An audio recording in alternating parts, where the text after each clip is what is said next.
Então, sejam todos muito bem-vindos a mais um podcast da Casa de Estudos Espíritas Novo Alvorecer, o CENA. Eu sou a Rita, nós temos também aqui o Juliano, que será o facilitador da noite.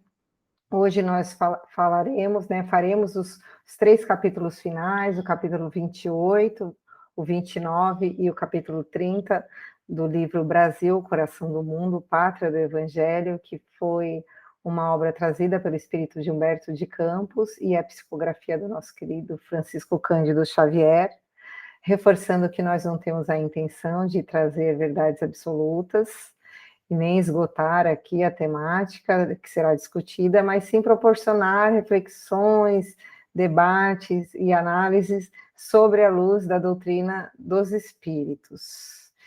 E para quem quer nos procurar, ter mais informações sobre a nossa casa, é só acessar, pode procurar pelo site www.cena.org.br. Lá você pode encontrar todas as informações de funcionamento, de estudo e de como a nossa casa trabalha.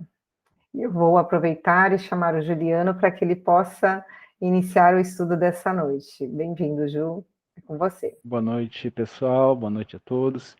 Antes da gente iniciar o nosso estudo, eu só queria dar um recado que foi solicitado pelo Departamento Mediúnico sobre a palavra do plano espiritual que nós vamos ter na nossa casa espírita nessa semana e na semana que vem, né? No dia 9 e no dia 16.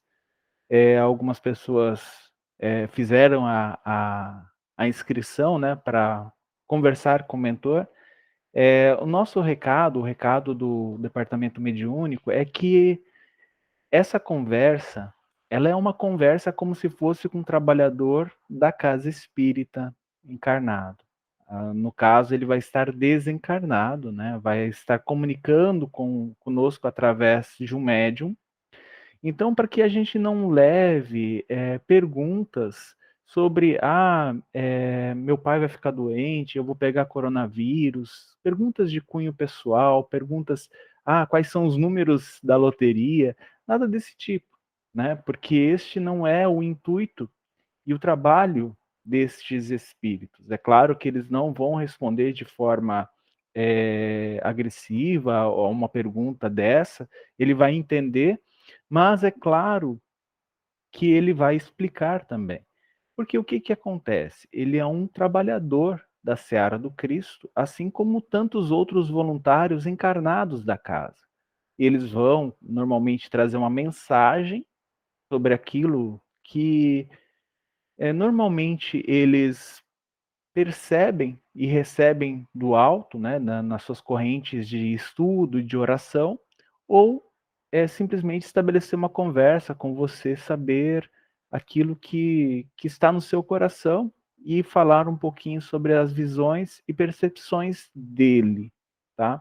É, Normalmente essa conversa ela se dá mais como a gente fica mais na posição de ouvinte, né, que a mensagem vem através desses benfeitores. E uma pergunta que eu fiz logo quando eu fui na primeira vez, e foi infantilidade também, eu perguntei para o benfeitor que estava se manifestando se ele era o meu mentor, né?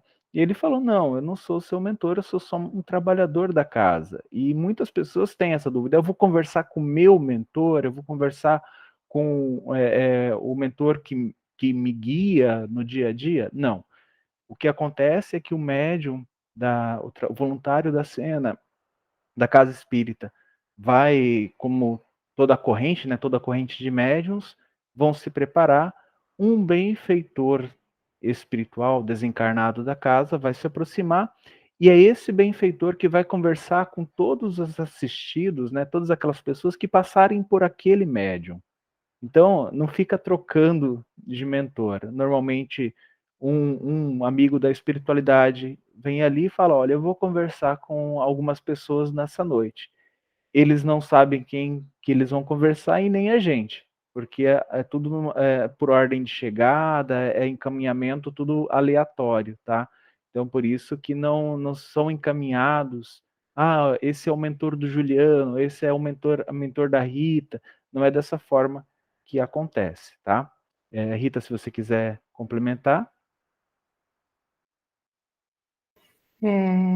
Isso me lembrou aqui um texto, um ensinamento de Emmanuel, que ele fala que a gente precisa lembrar, que ele fala que muitos, né, buscam o plano espiritual com o propósito de solucionar problemas mesquinhos. Então, e aí ele fala que a gente precisa lembrar que Jesus exemplificou com a cruz do Calvário, né? Então, a gente não deve buscar o plano espiritual para solucionar os nossos problemas do dia a dia, os problemas que são frutos do nosso ego. Eu sei que é difícil, né, a gente saber o que é fruto ou não do nosso ego, mas a gente tem que realmente buscar essa oportunidade para esclarecer talvez algumas questões aflitivas que machucam o nosso coração. O Juliano falou que normalmente, no geral mesmo, não muda o espírito, mas pode ser que mude, às vezes pode ser que entre um outro espírito que seja mais da área da psiquiatria, quando o assunto é mais relacionado a esse tipo de, de demanda, mas a gente tem que ter muito respeito e entender que eles estão ali se colocando à disposição, né, de nós para esclarecer algumas dúvidas. Então, a gente tem que e que é diferente do que muitos acreditam, acredito que não é o caso de vocês, eles não estão sem fazer nada. Do outro lado, eles têm muito trabalho e eles disponibilizam aquelas horas ali para realmente, para que a gente sinta esse intercâmbio que ainda é tão importante. Chegará o dia que nós não precisaremos mais utilizar desses recursos mediúnicos, né? Que o intercâmbio será nosso direto, mas ainda dependemos de médiuns e desses recursos para exercitar nossa confiança no alto. Acho que é isso. Bom, dado o recado, vamos começar o estudo dos 3 últimos capítulos aqui do nosso livro, né? Então, na noite de hoje, a gente vai falar do capítulo 28, a Federação Espírita Brasileira. Vamos falar do capítulo 29, o Espiritismo do Brasil. E vamos fechar com o capítulo 30, né, a Pátria do Evangelho. Já que a gente começou com o capítulo Coração do Mundo, vamos finalizar com o capítulo Pátria do Evangelho. Eu achei bem interessante e eu vou colocar algumas observações, principalmente observações minhas, tá? Se vocês tiverem entendimentos diferentes, se vocês não concordam, por favor, levantem a mão, vamos conversar. Quando o Humberto de Campos se propõe a escrever esse capítulo da Federação Espírita Brasileira, é por causa da sua importância para os espíritas. A gente está falando de um livro psicografado. Então, este é um livro direcionado a nós espíritas, né? Se outro livro, outra agremiação religiosa fosse trazer um livro deste, ele usaria outras palavras, provavelmente não seria mediúnico, provavelmente iriam usar a palavra inspirado, né? E seria de uma outra conotação. Então, como espíritas, né, Ismael trouxe este livro para o núcleo espírita, espiritista, então é importante a gente entender o porquê ele coloca da federação, né? Como ele estava falando do surgimento do Brasil, né, do nosso país como nação, e a gente percebeu durante o transcorrer de todo o livro que a espiritualidade está diretamente atuando nessa formação. Eu acredito que a espiritualidade tem atuado na formação de todos as outras nações do globo, tá? Não é um privilégio do Brasil, não é especial do Brasil, só porque o Cristo transplantou a árvore do Evangelho para cá. Não, isso não constitui algo para nós, vamos dizer assim, nos sentirmos especiais. Não é essa a questão, não é este o propósito do livro. Tá? Então, quando Humberto vem falar que logo após a proclamação da República, né, Ismael volta a concentrar seu esforço na consolidação de sua obra terrestre, seu primeiro cuidado foi examinar todos os elementos, procurando reafirmar, no seio dos ambientes espiritistas, a necessidade da obra evangélica, no sentido de que se ressurgisse a doutrina de tolerância e de amor, de piedade e perdão do crucificado. Bom, gente, é importante a gente ter algumas questões aqui. A proclamação da República, né, nossa proclamação é feita dia 15 de novembro, né?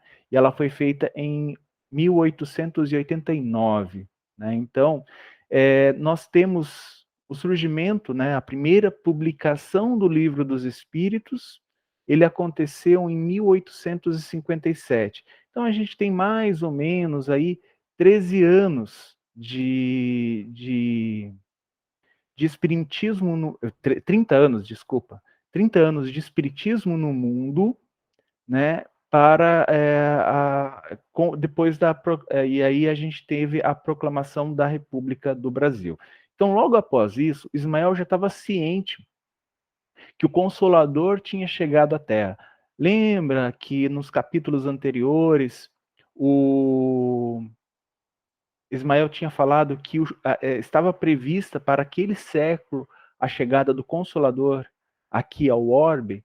Então, ele já havia chegado, né, com a publicação do Livro dos Espíritos em abril de 57, 1857, e então Ismael começa a voltar os esforços dele para as agremiações espiritistas. No caso aqui, eu acho que daqui a pouco ele vai falar um pouco sobre por que ele não escolheu, Ismael não escolheu corrente católica ou as correntes evangélicas. Era porque o Consolador tinha chegado através do Espiritismo. Então, para que a gente voltasse como humanidade a essa doutrina de amor, piedade e perdão, né, as outras agremiações religiosas, elas estavam corrompidas, né? Visto que a gente passou por Inquisição, por diversos conflitos, né? Tanto no catolicismo, quanto no protestantismo, em outras vertentes religiosas. Então, existia muita ganga, né? Muita corrupção, eu falo assim, uma mancha muito grande. E o Espiritismo não está livre de tudo isso, tá, gente? Não é isso que eu estou querendo dizer. Mas como ele havia surgido no mundo há pouco tempo, então seria mais fácil para Ismael conduzir as diretrizes do Espiritismo e das filosofias espiritistas com base no amor, na piedade e no perdão. Tá? Então seria mais simples. Não quer dizer que Ismael abandonou o catolicismo, abandonou qualquer outra vertente religiosa. Não é isso. Tá? Ele, claro que as suas equipes angélicas estavam atuando também nesses locais, também nessas instituições. Mas aqui, como quem escreveu foi Humberto de Campos, e iria transmitir através de um espírita que era Chico Xavier, é óbvio que ele vai dar um enfoque, como eu falei, para os espíritas. Pode falar, Rita. E lembrando também, Ju, que o penúltimo capítulo, no último capítulo que nós falamos sobre a República, o Cristo ele havia justamente instruído a Ismael que o papel agora seria do quê? De evangelizar os corações, né? E realmente, como se evangelizar, né, os corações de algumas doutrinas que estavam tão já contaminadas por questões da matéria, né? Então, o caminho que o Cristo encontrou foi através do envio do codificador, que foi Kardec, que teve, como você bem mesmo recordou, que veio há 30 anos, né, atrás, E era uma maneira, através mesmo da doutrina dos espíritos, que mostra o que para nós? Que existe a vida após a vida, né? E que nós devemos trabalhar para o aprimoramento. Foi através deste propósito que Ismael, acredito eu, fez esse trabalho intensificado dentro da federação. E, na minha visão, o propósito da federação, a gente sabe que alguns momentos depois meio que se perdeu, mas o propósito é sempre de união, né, da fraternidade. O que às vezes acaba atrapalhando se realmente somos nós que deixamos, né, nos mover pela nossa vaidade, mas por isso esse trabalho intensificado em cima da doutrina dos espíritos. Certíssimo, Rita. E uma coisa muito interessante aqui, né? Nesse mesmo parágrafo, Ismael, né? Desculpa, Humberto de Campos, ele fala que Ismael já havia instruído todos os espíritos angélicos, é dessa forma que ele coloca, e aqueles espíritos que iriam conduzir, né, a questão das federativas, a questão da federação, as pessoas que iriam estar à frente dessa doutrina aqui no Brasil. Né? Então, principalmente ele colocando que estas pessoas estariam preparadas para formar as sublimes edificações morais. Né? Então, o Espiritismo ele vem para o Brasil, né, e ele tenta assumir esta diretriz, das diretrizes morais. Né? Aqui em casa a gente está estudando a revista Espírita, no nosso Evangelho no Lar. Né? Então você vê que Kardec, por ser um francês, né, e a gente sabe um pouco da personalidade dele, ele era muito analítico, é quase como um cientista descrevendo, relatando um acontecimento, um fato ou uma análise científica. No caso, isso mesmo, o Humberto de Campos ele vai retratar, só não lembro se era, eu acho que é no próximo capítulo que ele vai falar sobre isso, que aqui no Brasil a gente tentou se erguer, né, tenta se construir muito mais um espiritismo voltado à reforma das leis morais, à prática da caridade, a estes aspectos de transformação íntima, do que em outros países onde as correntes espiritualistas e espiritistas elas assumiram outra conotação mais voltada à pesquisa e análise dos fatos ocorridos nas manifestações mediúnicas e tudo isso. Aqui a gente abraçou mais a questão moral e espiritual. Ou tentamos, né? A gente ainda está na luta aqui. Não vou dizer que é bem dessa forma, né? Pode falar, Rita. Ju, eu grifei esse finalzinho também desse parágrafo, porque eu achei interessante aqui, porque ele fala, mesmo que a doutrina dos espíritos no Brasil, sobre a influência, né, de Ismael, se tocava da luz divina de caridade e da crença. Aí tem uma palavrinha muito importante aqui, que é pressagiando as mais sublimes edificações morais. Então, era o início de um trabalho que surgirá no futuro, que são as edificações morais mesmo, as conquistas de virtudes. Então, esses primeiros trabalhadores, assim como todos os outros que já vieram e os que ainda virão, o papel deles é conduzir mesmo as pessoas, mostrar, né, através da sua conduta, da sua forma de viver, as mais belas lições de moralidade. E quando o Humberto, acredito, fala pressagiando, é porque realmente é algo para o futuro, né? Que lá no futuro, realmente, a doutrina espírita, enfim, será lembrada por aqueles que muito se esforçaram para seguir os exemplos do Cristo. Né, na luta. E voltando ao Kardec, realmente ele era um cientista, né? E o papel dele era justamente esse, ele foi escolhido justamente porque ele desempenhou esse papel de ciência mesmo, de pesquisa. E quando a doutrina veio para o Brasil, o propósito dela, como você bem esclareceu, era outro, completamente diferente. Não era o propósito mais científico, mas o de evangelização. Isso mesmo, Rita. E continuando esse trabalho, né, da federação, aqui Humberto de Campos ele fala que Bezerra de Menezes, que já militava nas correntes espiritistas, né, nos auspícios doutrinários, então ele já estava envolvido com a doutrina, né? Ele foi chamado ele recebeu a palavra do alto com alma fremente de júbilo e de esperança e considerou no campo de suas meditações, as suas preces, a necessidade de se reunir a família espiritista brasileira sob o lábaro bendito de Ismael. Então, Bezerra de Menezes aqui, ele já recebeu, ainda encarnado, tá, gente? Ainda aqui na crosta, recebeu esse pedido, esse apelo de Ismael e sabia, né, aceitou este convite, que é óbvio, a gente sabe que ele é um espírito preparado, né, e também que exerceu todas as potencialidades do seu espírito de bondade, de caridade, quando encarnou aqui na Terra, né?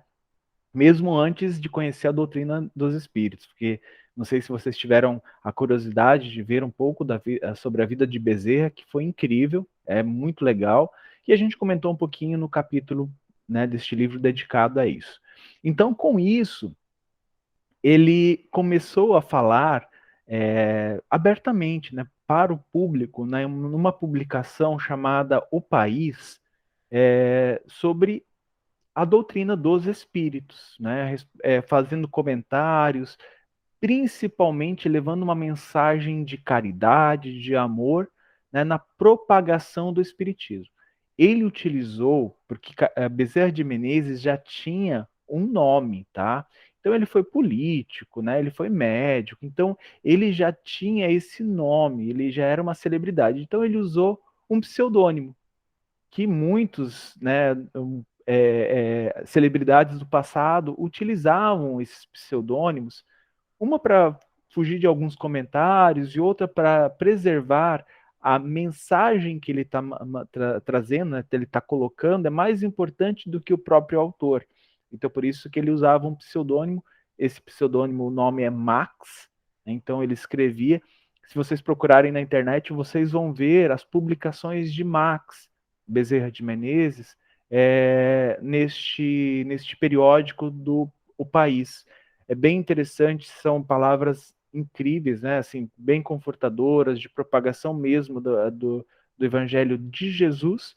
E quando a gente compara estes escritos com os escritos que vieram pela mão de Chico Xavier, você percebe claramente que é a mesma pessoa, o mesmo espírito, né?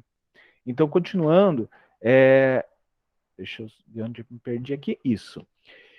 A República, com as suas ideologias novas, filhas do positivismo mais avançado, criaram os mais sérios embaraços ao desenvolvimento da doutrina. Quando começa esse capítulo, o que ele está querendo, Humberto estava querendo dizer?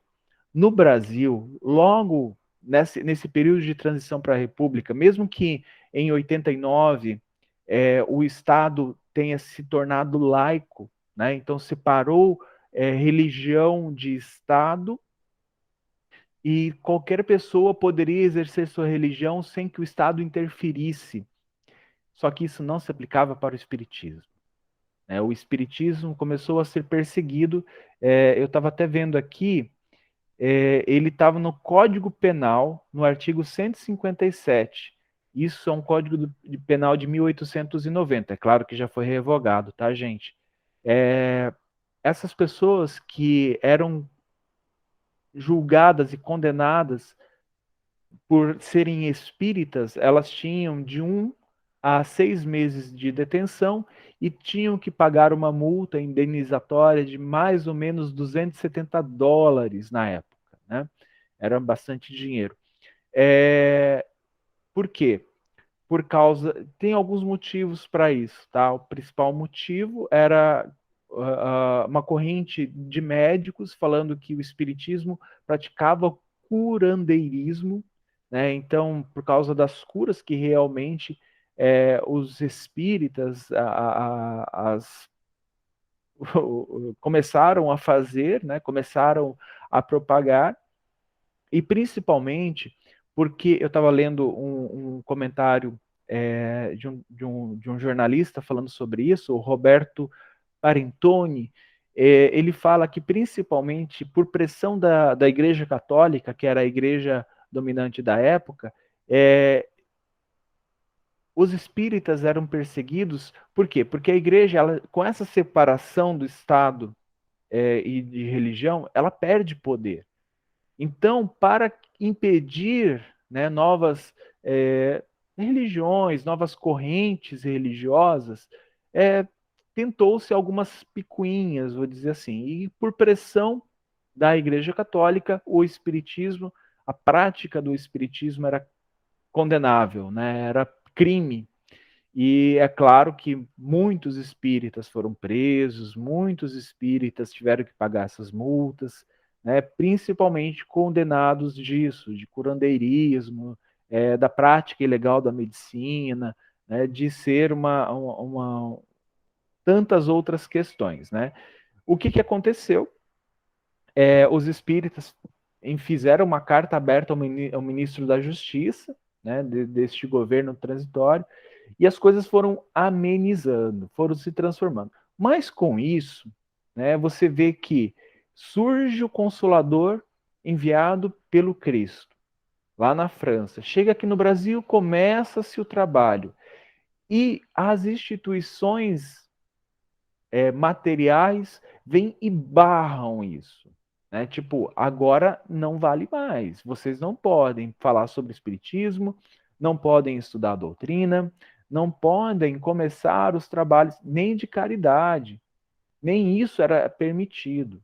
Tá? Tudo isso entrava como prática de curandeirismo, prática de espiritismo, e onde as pessoas iriam presas.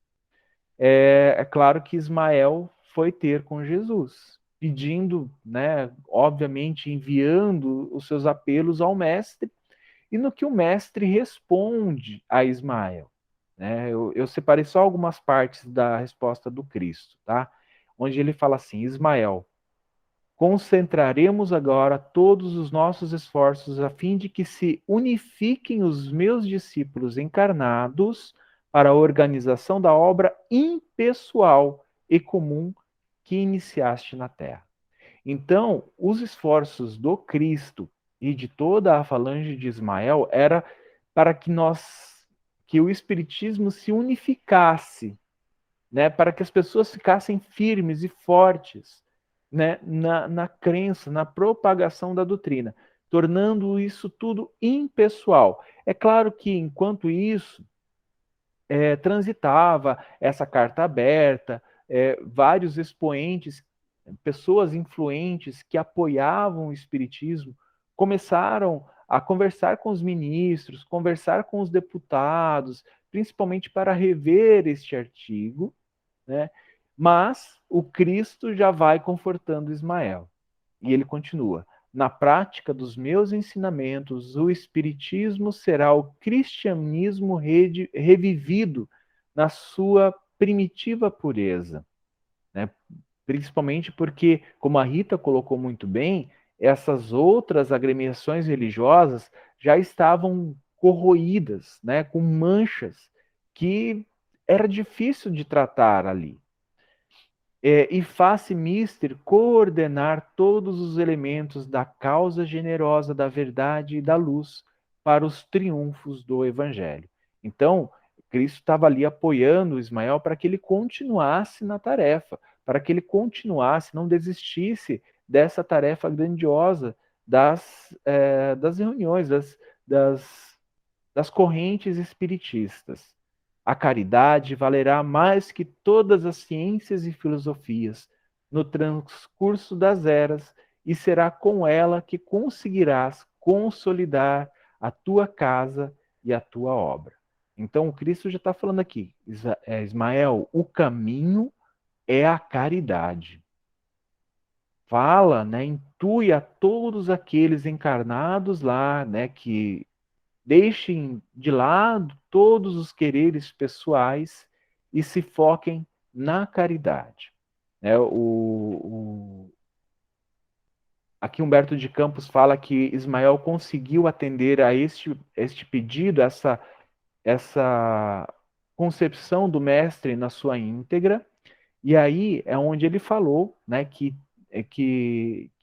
tiveram forças terríveis de separatividade sobre os esforços de Ismael no ano de 1893, quando o próprio Bezerra, incansável e abnegado missionário, foi obrigado a paralisar os seus escritos nas páginas deste jornal, né, O País, depois de quase 7 anos de doutrinação ininterrupta e brilhante, num apelo a Jesus, com as mais comovedoras lágrimas de sua crença e de seu sacrifício.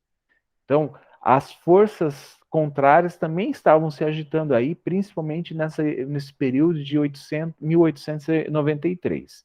Ismael, porém, não abandonou os seus devotados colaboradores. Reuniu os companheiros mais afins com as suas ideias generosas e reorganizou a sua obra.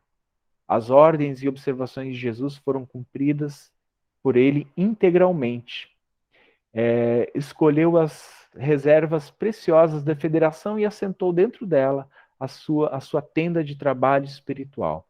Então, diante de várias correntes espíritas, doutrinárias que estavam surgindo no Brasil e que existem atualmente, tá? Então a gente tem não só a FEB, né, a Federação Espírita Brasileira, nós temos outras federativas. Nós temos a Alta de Souza, nós temos a USE, nós temos a Aliança Espírita Evangélica, nós temos União Fraternal, nós temos FEESP, né, Federação Espírita do Estado de São Paulo. Temos tantas, e naquela época também tinham algumas, mas Ismael escolheu a federação para iniciar o trabalho, né? Porque ele queria mais ou não queria, não. Eu acredito que ele tenha escolhido a federação, principalmente porque Bezerra de Menezes já estava ligado com o grupo da federação, tá? E 2 anos depois deste acontecimento, de 93, Bezerra de Menezes ele vai assumir a convite do próprio colegiado da federação, ele vai assumir novamente a presidência da Federação Espírita Brasileira. E ele fica de 1895 até 1900, quando ele desencarna aos 68 anos de idade. Tá? Então, como a gente pode perceber aqui, Ismael estava coordenando tudo isso. Com essas providências, né, como eu falei agora, levadas a efeito numa das noites memoráveis, em julho de 1895, Bezerra de Menezes, ele assumia a posição de diretor de todos os trabalhos de Ismael no Brasil.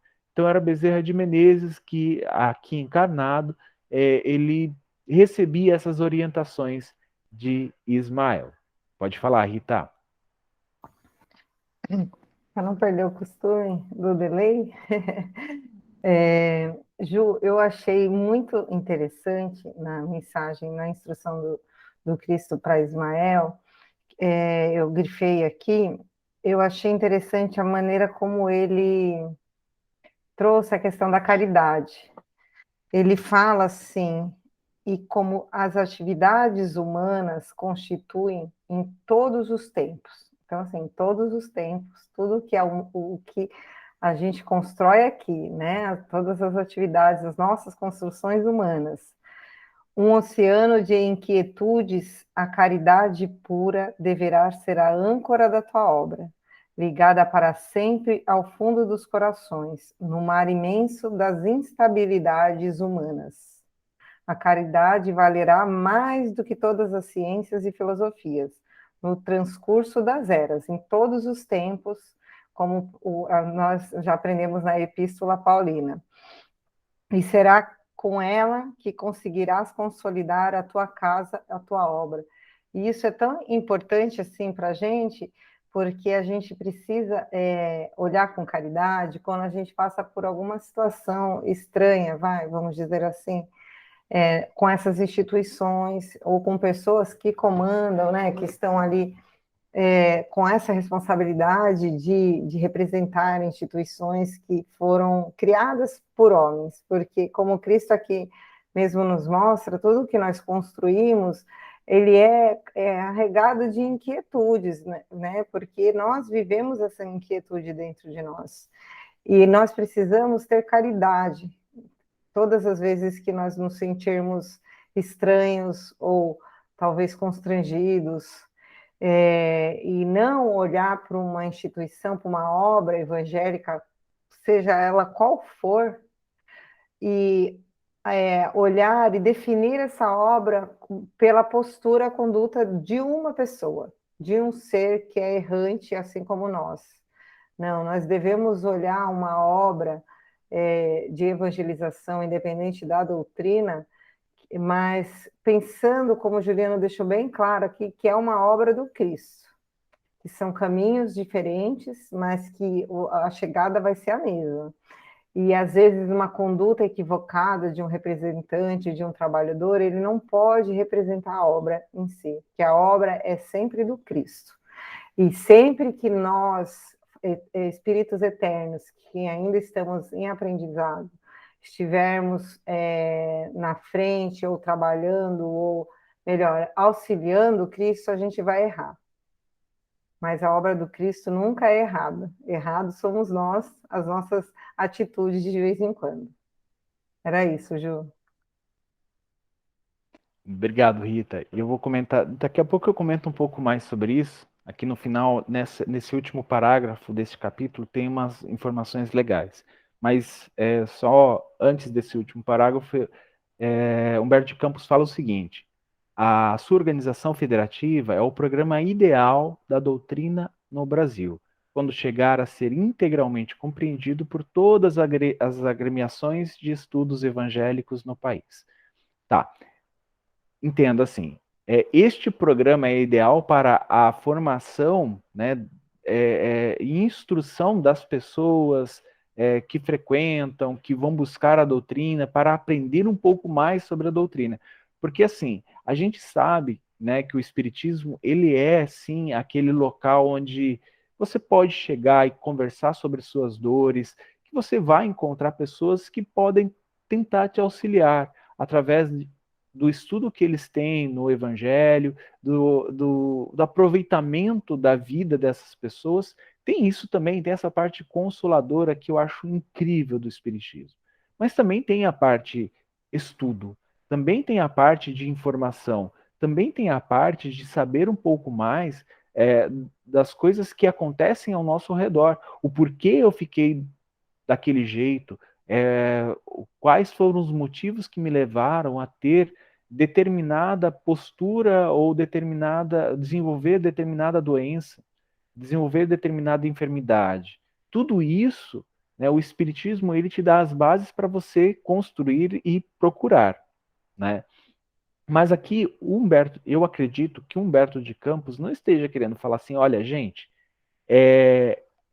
todos devem se ligar à Federação Espírita Brasileira, é só ela que precisa existir, é só ela que tem o rumo, o caminho do Espiritismo no Brasil. Não é isso. Eu acredito que este é o programa que todas devem seguir. Inclusive, a nossa Casa Espírita Ceena, ela não é ligada a nenhuma federativa, né? E eu conheço, por fazer parte da diretoria da Casa Espírita Ceena, eu acabo conversando muito com outros diretores de outras casas espíritas, né? Eu moro na cidade vizinha, que é Caraguatatuba, então eu converso muito com os outros dirigentes de casas espíritas aqui, diretores, né? E todos eles são ligados a alguma federação, alguns não são ligados a nenhuma, e todas se consideram casas irmãs. Então, eu vejo que Humberto de Campos estava falando sobre isso.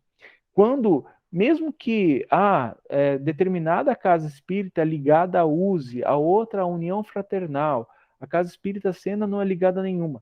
Todas estão praticando, né? Todas estão divulgando o Espiritismo e tentando praticar o Evangelho. Então, essa é a minha visão, nessa minha interpretação dessas palavras de Humberto de Campos. E como a Rita colocou, né, e então eu faço uma referência agora a este último capítulo, o último parágrafo do livro.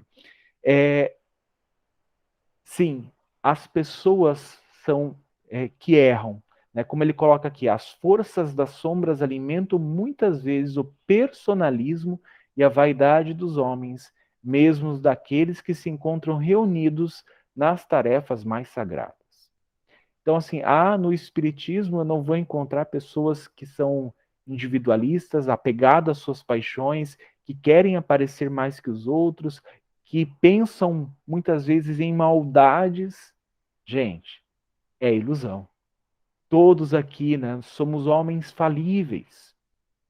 O único que foi infalível, né, foi perfeito, que caminhou sobre a terra foi Jesus. A sua obra é divina, a sua obra ela é perfeita e vai nos auxiliar muito a que nós encontremos a felicidade. Mas as pessoas que a propagam ainda estamos naquela média universal. Nós somos homens falíveis. Muitas vezes nós colocamos o nosso personalismo à frente de tudo e nem percebemos. Então, a gente precisa, assim, como a Rita falou, se apegue ao Evangelho. Às vezes, algumas pessoas vão falar algumas coisas dentro da casa espírita, às vezes a gente vai ter uma interpretação aqui errada e que eu não concordo e que eu achei um absurdo, mas essa é uma interpretação do Juliano, essa é uma interpretação da Rita. Muitas vezes nem foi isso que o Espírito quis dizer. E se nós falarmos alguma coisa que esteja contrária ao Evangelho, gente, descartem totalmente. É dessa forma que nós devemos agir, é dessa forma que nós devemos conduzir o nosso estudo dentro da doutrina espírita ou dentro de outra religião que seja. Mas a gente precisa sempre estar balizado pelo Evangelho, lembrando que somos almas falíveis. Eu lembro uma vez que logo nas minhas primeiras palestras, eu acho que eu já até contei isso para a Rita, logo nas minhas primeiras palestras, uma pessoa que me conhece, né, ela foi assistir a palestra na casa. Foi a primeira vez que ela foi na casa espírita e era a minha palestra. E aí eu falei sobre, nem lembro sobre o que eu falei, aí ela contou para o meu companheiro, né, porque ela não iria mais na casa espírita, porque eu falei muito bonito sobre um monte de coisa lá que eu não pratico, Juliano. Então, é assim, eu falei, gente, com certeza, né? Eu fiquei mal por meses, né? Eu falei, não vou mais fazer palestra. E aí foi quando um voluntário da Casa Espírita chegou para mim, né? Eu contei esse caso, ele falou assim: olha, se essas pessoas forem esperar que alguém perfeito vá lá na frente e fale sobre um assunto, é melhor eles esperarem o retorno do Cristo, porque só ele poderia falar de qualquer assunto sem já ter superado, né, tudo aquilo. Eu ainda, ou todos nós ainda estamos em trabalho constante. E é dessa forma que nós devemos ver, né, essas pessoas que muitas vezes, apegadas ao seu personalismo, sofrem, né, batalham numa casa espírita e erram, deslizam, né, fazem como o Juliano, fala uma coisa que ele não pratica numa palestra. Mas acontece. Tá? Bom, gente, agora pode falar, Rita. Lembrei da Epístola aos Romanos, de Paulo, né? Que ele fala que o bem que ele gostaria de fazer, que ele quer fazer, ele não faz, mas o mal, né, que ele não quer mais fazer, ele faz porque o mal ainda habita nele. Então é muito difícil se libertar, né, de algo que ainda está introjetado dentro de nós. Mas é isso, Ju. Vou usar isso como desculpa quando eu chegar lá no plano espiritual, falar, ó, se nem Paulo conseguiu, imagina eu, né? Então, tô tranquilo, né? Mas é claro que a gente vai se esforçar, óbvio, né? Bom, o espiritismo no Brasil, né, eu acho que é bem interessante. Ali no segundo parágrafo, quando Humberto de Campos fala assim, ó, em seu seio, nas grandes sociedades e nos lugarejos obscuros, a doutrina consoladora apresentou sempre as mais belas expressões da caridade e de fraternidade. Jesus, com as suas mãos meigas e misericordiosas, fez reviver, no país abençoado dos seus sentimentos, as curas maravilhosas dos tempos apostólicos. Então, Cristo permitiu que aqui no Brasil viessem, né, reencarnassem, começassem a surgir os médiuns curadores, aquelas benzedeiras, né? Eu ia para benzedeira a minha infância inteira. Qualquer coisa eu era benzedeira. E eu ainda pedia para minha mãe, mesmo criança, eu pedia para minha mãe me levar. Eu acho que já era uma preparação, né, para o espírita que eu iria me tornar. Mas enfim, este permissão do Cristo, né, para vir a cura aqui para o Brasil, estes fenômenos começaram a realmente atrair muitas pessoas, começaram a criar toda uma vertente de conhecimentos, de curiosidade, das pessoas procurarem. Gente, existe, Margarida, aqui no Brasil existem alguns centros espíritas. Antes mesmo da pandemia, já existiam alguns centros espíritas que faziam curas à distância. E o que tinha de católico enviando cartinha para estes centros, minha mãe, minhas tias, todas enviavam cartinha. Os parentes lá da cidade do meu companheiro, uma cidade de 3 mil habitantes no interior de Minas, muito católicos, mas todos eles enviavam cartinhas solicitando curas para centros espíritas, né? Que ali no Rio de Janeiro tem vários centros que faziam essas curas antes, né? Recebendo carta.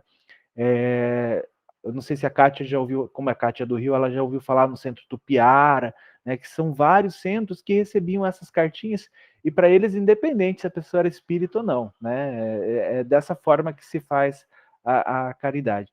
Então, através dessas curas, Ismael, claro, com a bênção do Cristo, começou essa propagação, né, do espiritismo pelo Brasil. Então é óbvio, assim como aquela grande fogueira que foi feita lá na Espanha com os livros espíritas, né, com o livro dos Espíritos, que a Igreja Católica mandou queimar os livros dos Espíritos, e aquilo foi uma divulgação incrível em toda a Europa, aqui no Brasil essa divulgação se deu através das curas, né, muitas pessoas procurando as casas espíritas para curas. Abnegados médiuns curadores desde os primórdios da organização da obra de Ismael nas terras do Brasil espalharam, como instrumentos da verdade, as mais fartas colheitas de bênçãos do céu, iluminando todos os corações. Curando enfermos, os novos discípulos do Senhor reestabeleceram um espírito geral para a grande tarefa, vestindo roupas mais rasgadinhas, né, roupas mais simples, tocavam as almas de uma nova roupagem de esperança. Estes médiuns, esses médiuns curadores e essas benzedeiras, tá? Porque como é que um católico iria explicar o que uma benzedeira faz? Gente, é sério, como eles explicam? Né? Que minha mãe só falava que a grande cura vinha de Jesus. Né? E aí a minha tia, né, a tia dela, benzia sapinho, não sei se é dessa forma que vocês chamam. Minha tia avó, ela benzia sapinho com água corrente, passava um pano na nossa língua e 2 dias não tinha mais nada. Era uma coisa incrível. Então, são essas coisas que começaram a divulgar, né, o espiritismo no Brasil. Enquanto na Europa, como diz Humberto de Campos aqui, a ideia espiritualista era somente objeto de observações e pesquisas nos laboratórios, né, ou de grandes discussões estéreis no terreno da filosofia. Ele até fala que em alguns pontos, em alguns países, algumas nações, as curas eram cobradas, né? Eu sei que nos Estados Unidos, por exemplo, médiums são pagos, né? Se você quer um trabalho mediúnico, é remunerado, né? Então você vai ter que pagar para uma desobsessão na tua casa. Coisa que no Brasil a gente considera um absurdo, né? Porque isso como ele coloca aqui, né? Os auxílios gratuitos no serviço de assistência aos necessitados dentro do mais alto espírito evangélico, dando-se de graça aquilo que se recebeu como esmola do céu. Nós espíritas, consideramos isso, que o dom da mediunidade, ele não é um dom para ser explorado, porque isso nós recebemos gratuitamente.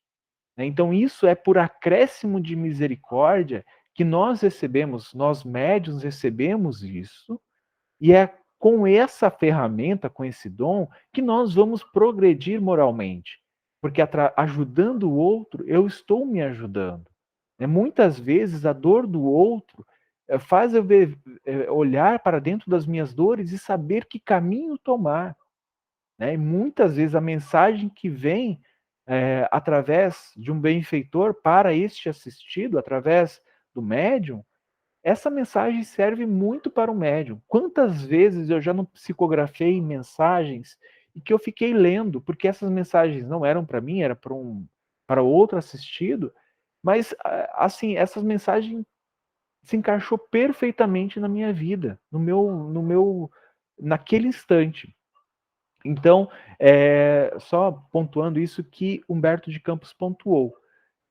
Não é raro, como ele colocou aqui, que eu achei bacana, não é raro vermos caboclos que engrolam a gramática nas suas confortadoras doutrinações, nas que reconhecem o segredo místico, mas que conhecem o segredo místico de consolar as almas. Eu acho isso muito interessante. Este final de semana, eu fui num centro espírita aqui perto de casa, kardecista, tá, gente? Porque eu tenho alguns problemas de saúde que se manifestaram agora, neste período. E quem me deu o passe, a médium incorporou um caboclo, e o caboclo me deu um passe. Eu achei a coisa mais incrível, porque eu nunca tinha visto dessa forma. Né? Claro que era uma casa espírita que tratava de uma maneira diferente o passe. E eu achei muito legal. E este caboclo, muitas vezes eles falam conosco. Mesmo um espírito como se manifesta como caboclo, isso quer dizer, de uma pessoa simples, uma pessoa com poucos conhecimentos intelectuais, mas que tem um profundo amor, capaz, sim, de curar as nossas dores, de tratar o nosso corpo físico, mesmo não sendo médico, né? Tratar o nosso corpo físico através da fluidoterapia do passe, através do magnetismo, né? Isso eu achei muito legal. E aí ele coloca, né, que a Europa recebeu a nova revelação sem conseguir aclimá-la no seu coração, atormentado pelas necessidades mais duras. As próprias sessões mediúnicas são ali geralmente remuneradas, como se estes fenômenos se processassem tão somente pelas disposições estipuladas num contrato de representações, enquanto no Brasil todos os espiritistas sinceros repelem o comércio amoedado nas suas sagradas relações com o plano invisível, conservando as intenções mais puras no hostiário de sua fé. Então, assim, a gente tem muitos exemplos, né, da vida do Chico, de pessoas querendo remunerar o Chico, né, por causa das cartas, por causa das curas, de tudo. O Chico nunca aceitou. Né? Isso é uma coisa interessante. Por quê? Porque justamente ele estava continuando este serviço, né, essa compreensão que os espíritos aqui no Brasil, que estavam reencarnando, sobre a influência, né, de Ismael e de sua equipe, já tinham propagado lá no passado. Eu não sei como é que está agora aí na Europa, né, Margarida, com essa questão de remuneração dos médiuns. Eu acredito que com a difusão do espiritismo, isso já não aconteça mais em casas espíritas vinculadas a Kardec. Mas eu posso estar falando besteira aqui, né? Eu não sei. Se você quiser falar para a gente, fique à vontade. Bom, mas vamos lá. Juliano, Pode das falar. que eu conheço, kardecistas não são remuneradas. No entanto, não quer dizer que não existam. Mas Sim, sim. daquelas que eu conheço, não são remuneradas. Que bom, que bom, que bom. Até porque, Obrigado. Pode tal falar. como o Juliano já disse, os médios não são remunerados. É errado. Sim, sim. Essas instruções, elas vêm com Kardec, né, sobre essa misericórdia, e é claro, né, com os livros do Chico, com todas as mensagens dos espíritos, mostrando, né, e é claro, com o exemplo do próprio Chico Xavier, mostrando que isso não é legal, que isso não é algo, principalmente porque a gente está recebendo isso como uma esmola do céu, como o Humberto de Campos colocou aqui.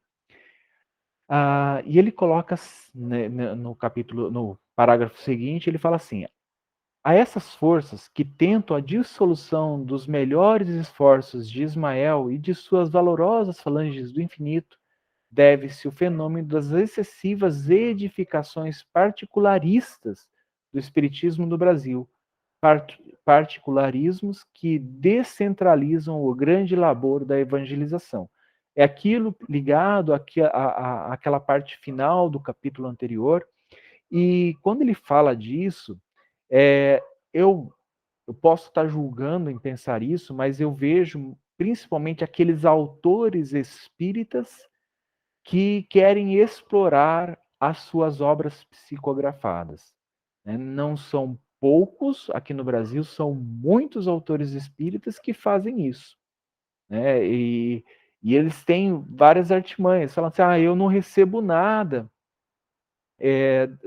da venda dos livros, tudo vai para a editora, só que a editora é dele, né? Tem muito caso desse jeito, né? Então, mas a gente aqui no Brasil, a gente sabe, ou pelo menos tenta separar, muitas vezes, a mensagem do mensageiro, né? Nas suas fileiras respeitáveis, só a desunião é o grande inimigo, porque, com referência ao catolicismo, os padres romanos, com exceção dos padres cristãos, ele separou muito bem os dois aqui, se conservam onde sempre estiveram, isto é, no banquete dos poderes temporais, incensando os príncipes do mundo e tentando inutilizar a verdadeira obra cristã. Estes avisos que Humberto de Campos está colocando aqui, né, e essas comparações servem para nós espíritas, tá? Quando ele coloca essa comparação de padres romanos e padres cristãos, ele está colocando um limite muito importante. Existem aqueles padres que estão unicamente vinculados à matéria, a posses, a poderes, e existem os padres verdadeiramente cristãos.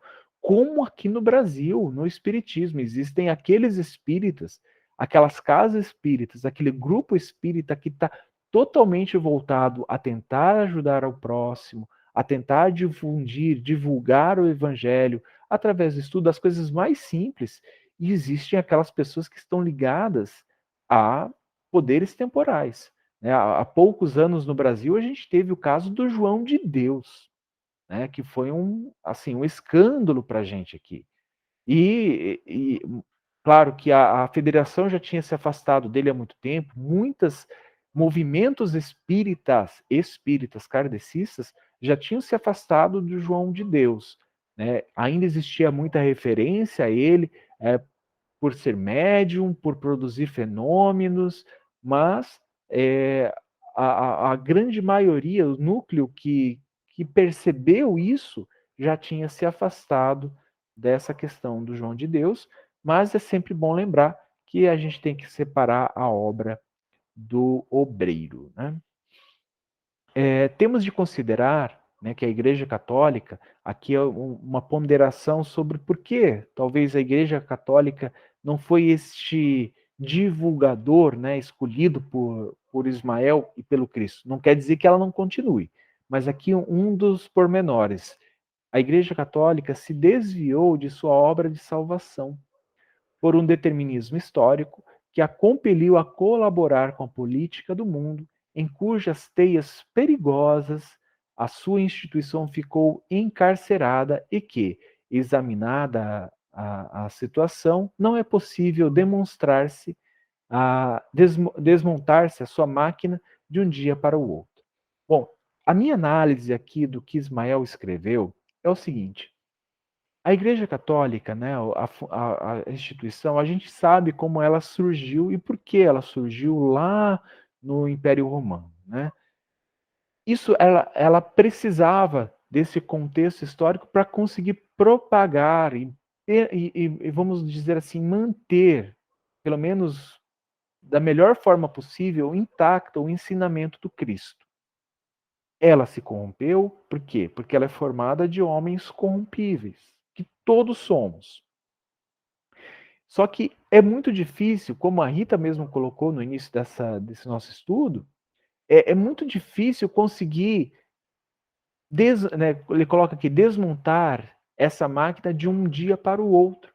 Então, por isso que com o Espiritismo surgindo, né, o Consolador surgindo na Terra, este novo pensamento seria mais fácil ser conduzido e conduzir através da caridade, principalmente, né, que os espíritos nos falam disso o tempo todo e os nossos mentores nos cobram isso o tempo todo, né? Então é muito mais fácil conduzir através da caridade do que instituições que já estavam há séculos engessadas, duras como pedra. Vai ser mais difícil o movimento, mas esse movimento já começou. Esse movimento, né, de todas as religiões, de todas as agremiações religiosas, ele já começou, mas não é do dia para a noite, não é uma transformação instantânea. E é justamente isso que eu ficava pensando muitas vezes, né? Poxa, por que Jesus não intervém de uma maneira mais direta? Transformando tudo. Olha, religião, para de fazer isso, né? Religião, meu, o que você faz está totalmente errado, para. Está na hora de mudar esse foco, está na hora de mudar isso. Bom, as coisas vão acontecer muito vagarosamente, né? É igual você virar um barco, você não consegue virar ele bruscamente, você tem que ir virando aos poucos, principalmente com ele já em movimento. Depreende-se, portanto, que a principal questão do espiritualismo é proclamar a necessidade da renovação interior, educando-se o pensamento do homem no Evangelho, para que o lar possa refletir os seus sublimados preceitos. Então, aqui a visão do Humberto de Campos sobre o foco principal dessas questões espiritualistas. É a necessidade da renovação interior, né? Educando o pensamento, principalmente no que diz respeito a ele estar alinhado com o Evangelho. Pode falar, Rita. Ô Ju, completando lá a frase final, que eu acho sempre interessante toda vez que eu leio, que ele fala nas suas catedrais, falando ainda da igreja, né, da instituição da religião católica. Nas suas catedrais confortáveis e solitárias e nos seus conventos sombrios, novos inspiradores da Umbria virão fundar os refúgios amenos da piedade cristã. Eu achei isso muito interessante, porque nós temos hoje, né, um Papa quem que era da região da Umbria? São Francisco de Assis.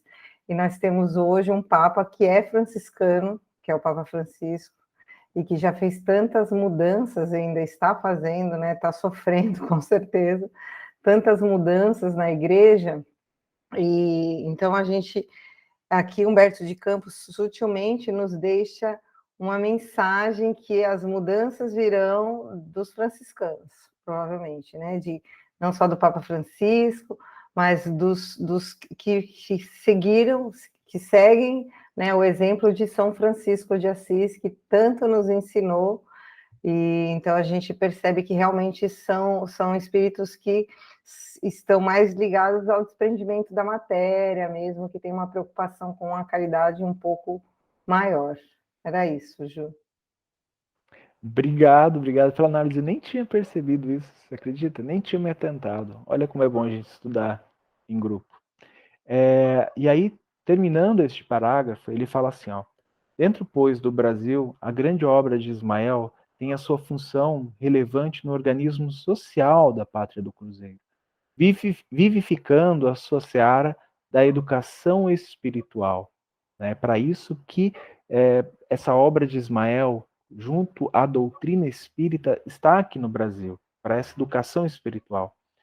E não temos dúvida, superior às fundações dos transitórios organismos políticos, é essa obra abençoada de educação genuinamente cristã, o ascendente da nação do Evangelho e o elemento que preparará o seu povo para os tempos do porvir. Então, esta noção do Evangelho de Jesus, aqui, aquela frase famosa, né? O futuro das religiões não é o Espiritismo, mas o Espiritismo tende a ser o futuro das religiões. A religião do futuro não é o Espiritismo, mas o Espiritismo tende a ser o futuro das religiões. O que isso quer dizer? Que todas as religiões, com suas crenças, com seus dogmas, com seus rituais, vão perceber que existe um plano espiritual, que existe a verdadeira vida, que os espíritos influenciam na matéria, que esses nossos amigos simplesmente trocam de roupagem. Então, é dessa forma que nós vamos conseguir preparar todo o nosso povo. E eu acredito não só o nosso povo, tá?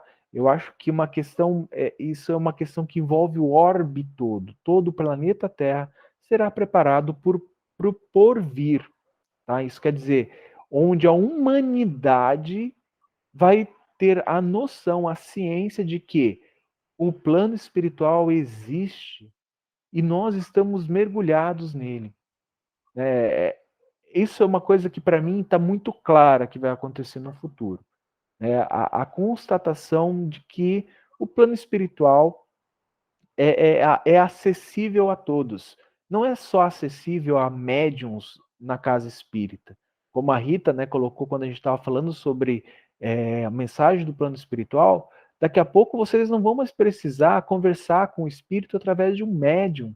Por quê? Porque vocês vão ter essa comunicação, todos nós vamos ter essa comunicação aberta, né? Essa comunicação livre, né? Sem ter esse telefone sem fio, né? Porque o espírito vai ter que ditar para o médium vai passar pelos seus filtros, muitas vezes, né? Tem o seu animismo ali, né? As suas percepções e vai falar para o assistido, para a pessoa. Então isso é muito interessante. Tudo isso vai vir no porvir. E chegamos aqui ao último capítulo, a pátria do Evangelho. Aí a Rita vai falar. Fala aí, Rita. Ju, eu achei interessante, desculpa, que ele fala que a tarefa, né, que a obra ela é vagarosa e que todos os que lutaram com armas para impor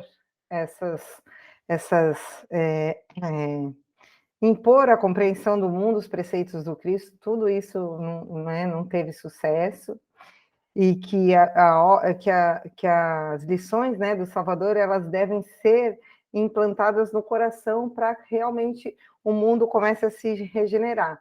Mas o que eu achei mais interessante é que ele fala que, assim, dentro desta serenidade, a palestra da semana passada foi sobre serenidade, né?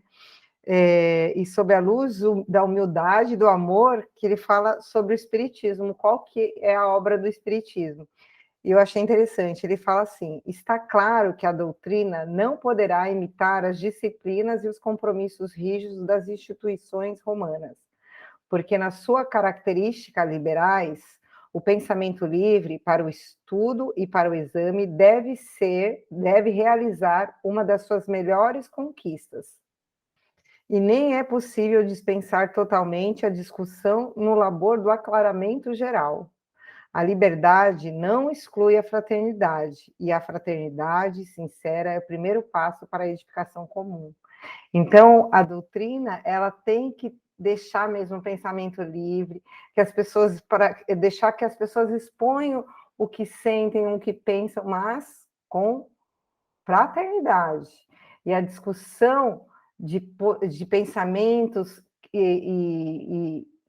esse será o papel da doutrina, para que clarear, assim, né, de uma forma geral, os corações e a conduta de todos. Então, eu achei isso muito interessante, que a gente não deve temer a discussão, desde que ela seja para edificar, né, desde que ela seja para o crescimento geral. Achei interessante isso.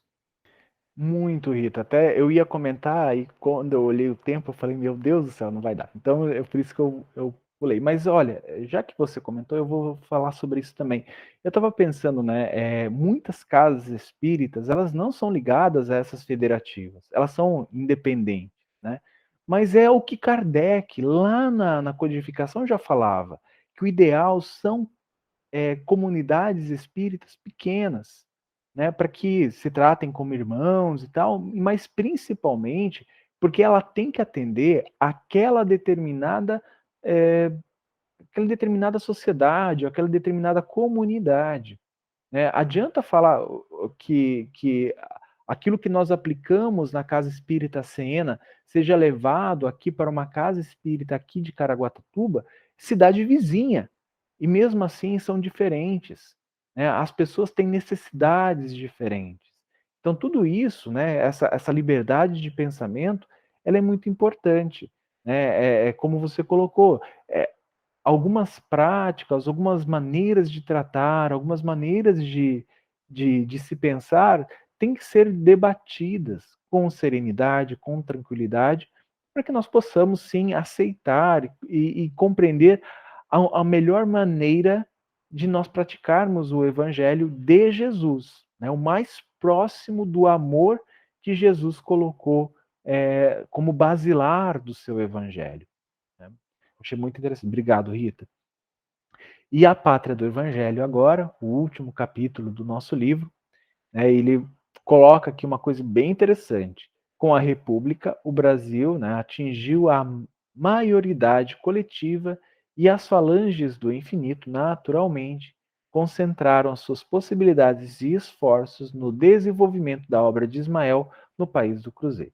Então, Humberto de Campos está falando assim, ó, gente, agora vocês não vão ser mais tratados. Isso aqui é uma mensagem para nós, agora que estamos lendo. Isso aqui não tem mais nada a ver com a questão da história espiritual, tá? É uma mensagem para nós agora em 2021. Ele fala assim, que o Brasil já, e eu vou incluir o pessoal aí de Portugal também, tá? Já alcançou a maioridade. Agora vocês não vão poder ser tratados ou agir como crianças espirituais.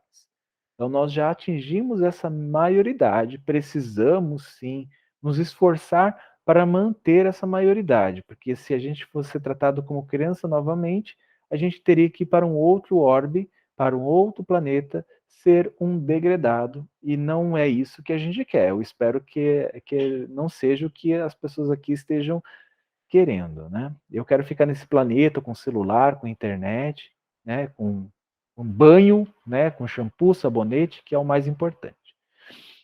Nosso objetivo, trazendo alguns apontamentos à história espiritual do Brasil, foi tão somente esclarecer a excelência da sua missão no planeta, demonstrando simultaneamente que cada nação, como cada indivíduo, tem sua tarefa a desempenhar no concerto dos povos.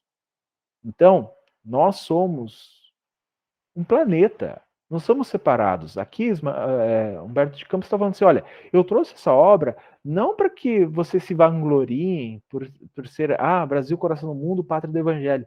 Longe disso. É só para que vocês entendam o seu lugar como nação e como indivíduo no grande concerto das nações do mundo do planeta Terra, né? Do Evangelho de Jesus que envolve o planeta.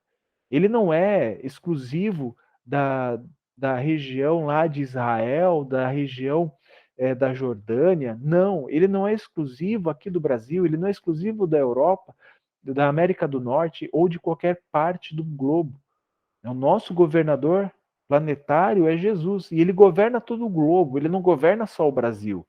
Muitas vezes as pessoas pensam assim, Deus é brasileiro, Deus é o Deus da minha religião. Isso não existe. Ele é o criador de todos os universos. Então, eu acredito, né, que Humberto de Campos estava chamando a nossa atenção a isso.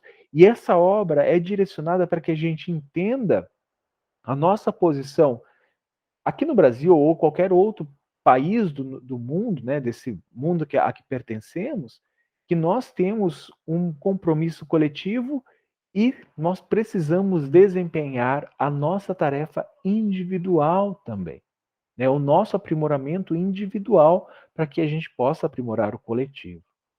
Em um dos fins principais do nosso esforço foi examinar, aos olhos de todos, a necessidade da educação pessoal e coletiva. Foi para isso que ele mandou essa mensagem, para isso que ele escreveu esse livro, no desdobramento de todos os trabalhos do país, né? No que ele está falando de toda a construção social, toda a construção moral, toda a construção individual e política do nosso país. Né? Eu sou muito desanimado com a política do Brasil, né? Eu olho para o Brasil, antes do estudo desse livro, eu olhava para o Brasil e falava, meu Deus, isso aqui não tem jeito, né? Não tem solução, já era, né? Abandonado, Cristo está governando todos as outras nações do mundo, menos o Brasil. E aí, só que esse é o pensamento infantil, né, que eu já não podia mais ter, porque nós estamos na maioridade, que isso não tem sentido, né? Jesus está conduzindo. Galera, este é o momento de todos aqui demonstrarem que podem ficar para um planeta de regeneração. Agora, aqueles que não podem, né, que não atingirem essa maioridade, vão ser amorosamente encaminhados a um planeta, a um local onde eles vão poder aproveitar melhor e serem aproveitados melhores a sua infantilidade ainda, a sua infantilidade espiritual e a sua mesquinhez e todo o rol de emoções ligadas ao egoísmo e ao orgulho.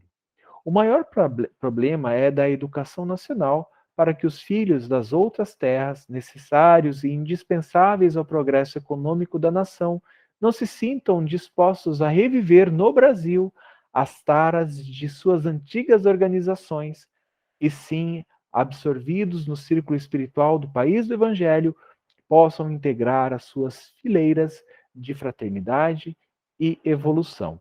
Gente, nós sabemos, né, como o Humberto falou aqui no livro, que pegou todos os amiguinhos, né, e a gente estava nesses amiguinhos lá dos umbrais da Europa, dos umbrais do Oriente Médio. Umbral, tá, gente? Umbral mesmo, é umbral de lá ranger de dentes, né, aquele lugar frio, aquele lugar que André Luiz descreve no início do nosso lar, pegou a galera de lá e nós estamos aqui reencarnados.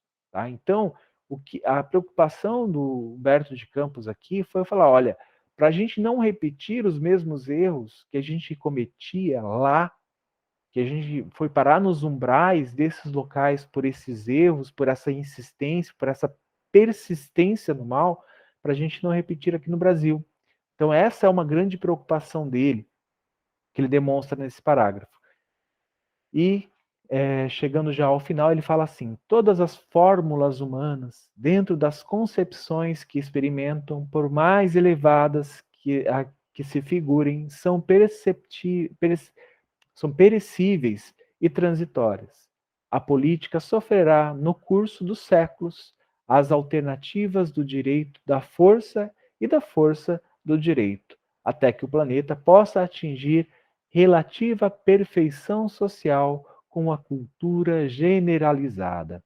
Então, aqui, o que ele está falando, né, é sobre essa a minha preocupação, principalmente com a política, né, que isso é besteira eu me preocupar. Tudo isso a gente vai alcançar. Nós vamos construir essa política e essa cultura generalizada, isso quer dizer, todos nós teremos uma cultura de moral, de elevação, de fraternidade, caridade, mais próxima ao evangelho geral. Quando isso acontecer, a política vai mudar, as instituições vão mudar. Enquanto isso não acontecer, gente, não é o tempo ainda. Né? Nós precisaremos construir como humanidade.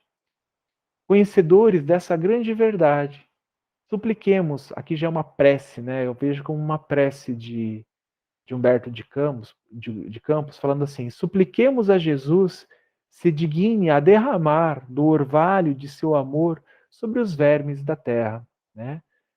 Que as falanges de Ismael possam, aliadas a quantos se desvelam pela sua obra divina, reunir o material disperso e que a pátria do Evangelho mais acenda e avulte no concerto dos povos, irradiando a paz e a fraternidade, que alicerçam indestrutivelmente todas as tradições e todas as glórias do Brasil.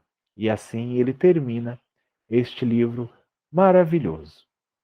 Alguém gostaria de comentar alguma coisa que eu pulei, que eu esqueci, porque eu terminei com 5 minutos. Eu corri um pouquinho, mas terminei com 5 minutos. Quer falar alguma coisa, Rita? Pode falar. Dessa obra não, mas durante aqui o estudo ficou me passando muito aquele texto dos 500 da Galileia, sabe? Quando principalmente que a gente ficou estudando, falando sobre essa falange de espíritos que reencarnaram aqui na Terra, né? Principalmente no Brasil, com o propósito de evangelizar mesmo, e eu acho que é um texto que nos clareia tanto a mente. Se ninguém tiver nada para acrescentar, eu gostaria de ler, se você me permitir, é claro. Então, vou ler aqui para vocês. É um texto também de Humberto de Campos, do livro chamado Boa Nova, e se chama Os 500 da Galileia. Então, depois do Calvário, verificadas as primeiras manifestações de Jesus no cenáculo singelo de Jerusalém, apossara-se de todos os amigos sinceros do Messias uma saudade imensa de sua palavra e de seu convívio. A maioria deles se apegava aos discípulos, como querendo reter as últimas impressões de sua mensagem carinhosa e imortal.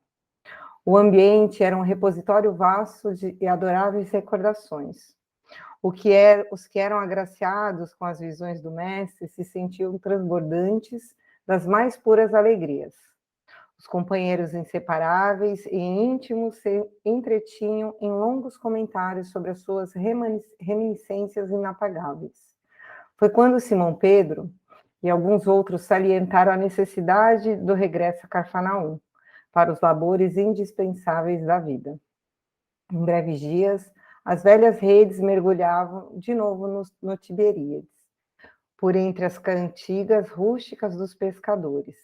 Cada onda mais larga, cada detalhe do serviço sugeriam recordações sempre vivas no tempo. As refeições ao ar livre lembravam o contentamento de Jesus ao partir o pão. O trabalho, quanto mais intenso, como que avivava a sua recomendação de bom ânimo, a noite silenciosa reclamava sua bênção amiga. Embebidos na poesia da natureza, os apóstolos organizavam os mais elevados projetos com relação ao futuro do Evangelho. A residência modesta de Simão Pedro, obedecendo às tradições dos primitivos ensinamentos, continuava a ser o parlamento amistoso, onde cada um expunha os seus princípios e as suas confidências mais recônditas. Engraçado que é a sugestão que ele fala do pensamento livre. Mas, ao pé do monte, onde o Cristo se fizera ouvir algumas vezes, exalçando as belezas do reino de Deus e da sua justiça, reuniam-se invariavelmente todos os antigos seguidores mais fiéis, que se haviam habituado ao doce alimento da sua palavra inesquecível. Os discípulos não eram estranhos às rememorações carinhosas, e ao cair da tarde acompanhavam a pequena corrente popular pela via das recordações afetuosas. Falavam-se vagamente do que o mestre voltaria ao monte ao despedir-se. Alguns dos apóstolos aludiam às visões em que o Senhor prometia fazer de novo ouvida a sua palavra num dos lugares prediletos das suas pregações em outros tempos. Numa tarde de azul profundo, a reduzida comunidade de amigos do Messias, ao lado da pequena multidão, reunia-se em preces, no sítio solitário. João havia comentado as promessas do Evangelho, enquanto na encosta se amontoava a assembleia dos fiéis seguidores do Mestre. Viam-se ali algumas centenas de rostos embevecidos e ansiosos. Eram romanos de mistura com judeus desconhecidos, mulheres humildes conduzindo os filhos pobres e descalços, velhos respeitáveis, cujos cabelos alvejavam da neve dos repentinos invernos da vida. Nesse dia, como que a antiga atmosfera se fazia sentir fortemente. Por instinto, todos tinham a impressão de que o mestre voltaria a ensinar as bem-aventuranças celestiais. Os ventos recendiam suave perfume, trazendo as harmonias do lago próximo. Do céu muito azul, como em festa para receber a claridade das primeiras estrelas, parecia descer uma tranquilidade imensa que envolvia todas as coisas. Foi nesses instantes de indivisível grandiosidade que a figura do Cristo assomou o cume iluminado pelos derradeiros raios do sol. Era ele. Seu sorriso desabrochava tão meigo como ao tempo glorioso das suas primeiras pregações, mas de todo o seu vulto se irradiava a luz tão intensa que os mais fortes dobravam os joelhos. Alguns soluçavam de júbilo, presas das emoções mais belas de sua vida. As mãos do mestre tomaram a atitude de quem abençoava, enquanto um divino silêncio parecia penetrar a alma das coisas. A palavra articulada não tomou parte naquele banquete de luz imaterial.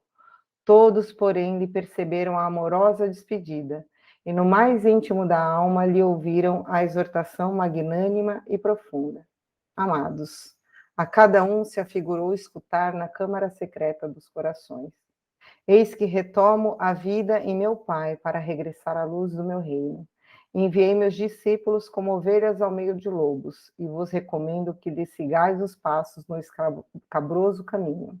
Depois deles, é a vós que confio a tarefa sublime da redenção pelas verdades do Evangelho. Eles serão os semeadores, vós sereis o fermento divino. Instituí-vos os primeiros trabalhadores, os herdeiros iniciais dos bens divinos, para entrardes da posse deste tesouro celestial. Muitas vezes experimenteis o martírio da cruz e a fel da ingratidão. Em conflito permanente com o mundo, estareis na terra, fora de suas leis implacáveis e egoísticas, até que as bases do meu reino de concórdia e justiça se estabeleçam no espírito das criaturas. Negai-vos a vós mesmos, como neguei a minha própria vontade na execução dos desígnios de Deus, e tomai a vossa cruz para seguir-me. Séculos de luta nos esperam na estrada universal. É preciso imunizar o coração contra todos os enganos da vida transitória, para a soberana grandeza da vida imortal. Vossas sendas estarão repletas de fantasmas de aniquilamento e de visões da morte. O mundo inteiro se levantará contra vós, em obediência espontânea às forças tenebrosas do mal, que ainda lhe dominam as fronteiras. Sereis escarnecidos e aparentemente desamparados. A dor vos assolará, as esperanças mais caras. Andareis esquecidos na terra em supremo abandono do coração. Não participareis do venenoso banquete das posses materiais. Sofrereis a perseguição e o terror. Tereis o coração coberto de cicatrizes e ultrajes. A chaga é o vosso sinal. a coroa de espinhos, vosso símbolo, a cruz, o recurso ditoso da redenção. Vossa voz será a do deserto, provocando muitas vezes o escárnio e a negação da parte do que dominam a carne perecível. Mas, no desenrolar das batalhas sem sangue do coração, quando todos os horizontes estiverem abafados pelas sombras da crueldade, dar-vos-ei da minha paz, que representa a água viva. Na existência ou na morte do corpo, estarei unidos ao meu reino. O mundo vos cobrirá de golpes terríveis e destruidores, mas de cada um das vossas feridas retirarei o trigo luminoso para os celeiros infinitos da graça, destinado ao sustento das mais íntimas criaturas, até que meu reino se estabeleça na terra. Não conhecereis o amor no mundo. Eu, no entanto, encherei a vossa solidão com a minha assistência incessante. Gozarei em vós como gozareis em mim. O júbilo celeste da execução fiel dos desígnios de Deus. Quando tombardes sob as remetidas dos homens ainda pobres e infelizes, eu vos levantarei nos silêncios do caminho. Como as minhas mãos dedicadas ao vosso bem, sereis a união onde houver a separatividade, o sacrifício onde existe falso gozo, a claridade onde campearem as trevas, porto amigo edificado na rocha da fé viva, onde pairem as sombras da desorientação. Sereis meu refúgio nas igrejas mais estranhas da terra, minha esperança entre as loucuras humanas, minha verdade onde se perturbe a ciência incompleta do mundo. Amados, eis que também vos envio como ovelhas no caminhos obscuros e ásperos. Entretanto, nada temais. Sede fiéis ao meu coração, como vos sou fiel. E o bom ânimo representará a vossa estrela. Ide ao mundo, onde teremos que vencer o mal. Aperfeiçoaremos a nossa escola milenária, para que aí seja interpretada e posta em prática a lei do amor ao nosso Pai, em obediência feliz à sua vontade augusta. E aí uma sagrada, né, emoção tomou conta de todos, e o mestre que estava rodeado de luz, como elevar-se ao céu em demanda da gloriosa esfera infinita. E Jesus desapareceu lá no monte, e eles falam que 50 centenas de corações palpitavam, arrebatados por essa intraduzível júbilo. Velhos trêmulos, encarquilhados, desceram as encostas unidos uns aos outros, como solitários para sempre no mesmo trabalho da grandeza imperecível. Anciões, vacilantes, romanos, judeus, ricos, pobres, todos confraternizavam felizes, e os antigos discípulos, cercando a figura de Simão Pedro, choravam em contentamento e esperança. Por que eu trouxe isso? Porque naquela noite de indescritível recordação, foi confiado a esses 500 da Galileia o serviço glorioso de evangelização do mundo. E de tempos em tempos, eles reencarnam, passando esses ensinamentos através do exemplo vivo. E Humberto de Campos deixa muito claro aqui para a gente que a caravana ela só aumenta. Então, que nós façamos parte dessa caravana maravilhosa que iniciou-se lá na Galileia, com esses 500, com Cristo, com os apóstolos, e que nós possamos nos unir através dos nossos exemplos, da nossa conduta, da aplicação do Evangelho de Jesus no nosso dia a dia, que nós cresçamos cada vez mais e mais, né, diante dos olhos de Deus e diante dos olhos do Cristo.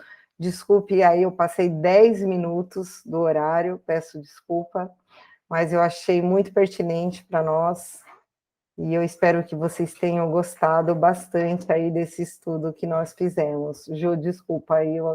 Imagina, foi muito bom estudar com vocês, né? Uma pena que nós não poderemos continuar no ano que vem estudando um livro, né? Porque nós temos um compromisso com outro curso, mas fiquem à vontade para se inscreverem nos cursos da casa e quem sabe em um outro ano a gente retorna com o estudo de mais alguma obra aqui do Espiritismo, né? Principalmente pela mediunidade de Chico Xavier. Foi um prazer né, ser o facilitador desse estudo, de mais esse estudo, e adorei ter vocês aqui, né, todas as segundas-feiras com a gente. Obrigado, gente. Exatamente, eu coloquei aí, também foi um prazer para a gente que aprende muito quando a gente está preparando esses estudos. E para quem não leu, eu sugiro que leia Há 2000 anos, do Emmanuel, que é uma obra incrível, que eu acredito que também tem muita coisa a nos dizer e a nos ensinar, tá bom? Até uma próxima, se Deus quiser, gente.